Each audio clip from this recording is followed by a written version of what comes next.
Naples, New York, their big claim to fame, at least as far as I know, their big claim to fame, because I have been to it, is their Grape Festival and the grape pies. You gotta love the grape pies. The following's from the Naples, New York Historical Society website. That's at naplesnyhistoricalsociety.org if you want to check that out and find it. Their Naples history, according to the website, and the purchase of township. On April 23rd, 1788, Nathaniel Gorham and Oliver Phelps secured from the Honorable John Hancock, governor of Massachusetts, the right to purchase lands west of the Hudson River in the state of New York. On July 8th of 1788, a large part of western New York was deeded to Phelps and Gorham by the Indians. 60 settlers at Partridge Field in Windsor, Massachusetts formed a compact and selected a committee to buy a township. This committee sent Edward Gibb, William Cady, and Nathan Watkins to select the purchase. Township number 7, consisting of 21,120 acres, was bought for about 12 cents an acre. What can you get for 12 cents these days?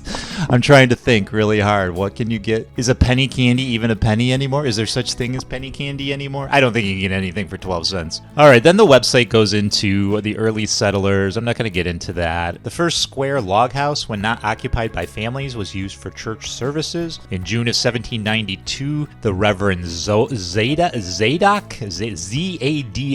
Hun delivered a sermon there. The first hymn sung began with the Hey tribes of Adam join. I have no idea what that is. The singing was led by Colonel Clark, assisted by Isaac and Stephen Watkins, and the daughters of Mr. Clark. How did they know all that? It must have come from some journal or something like that. About 1799, the Reverend Jediah Bushnell was sent by the Missionary Society to Connecticut to preach in western New York. Reverend Bushnell preached here with great success. Early schools. Miss Susanna Parrish, who came with the first group of settlers, opened the first school in a log house 2 years after her arrival. In 1792 or 1793, Miss Olive Cleveland taught a school in her father's barn. The year 1797 marks the building of the first schoolhouse. This was a 2-room structure used also for a church and for town meetings. The teacher Isaac Blanchard received $12 a month. The town was divided into 2 districts in 1812, with a school building in each district. In 1859, a charter was granted by the state for an academy. Nearly 100 citizens contributed from 25 to 2,500, and the Naples Academy was erected on land given by James L. Monier. It was completed free of debts at the cost of $12,750. The first frame building was a barn built by Nathan Watkins. The first frame dwelling was built in 1794 by Isaac Whitney. The first highway was built in 1794 from Middlesex to Augusta. The first marriage was that of Benjamin Clark and Thankful Watkins. Thankful Watkins.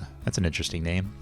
In the fall of 1796, a large panther was shot by... We had panthers? Large panther was shot by Benjamin Clark in Tanner Gully. Bounties were paid for several years on panthers? Panthers? Is that right? In Naples? There were panthers in Naples?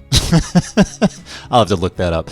Wolves, wildcats, rattlesnakes, hawks, owls, blackbirds, woodpeckers, and squirrels. I believe all those. Panthers? Panthers in Naples. In 1794, this is really interesting, the oldest fossil tree known in the world was discovered in 1882 in Grimes Glen by D. Dana Luther. This was mounted by Mr. Luthor and is a valuable exhibit in the State Museum in Albany. A railroad was completed in 1892 connecting Naples to Stanley. Later it was extended to Geneva.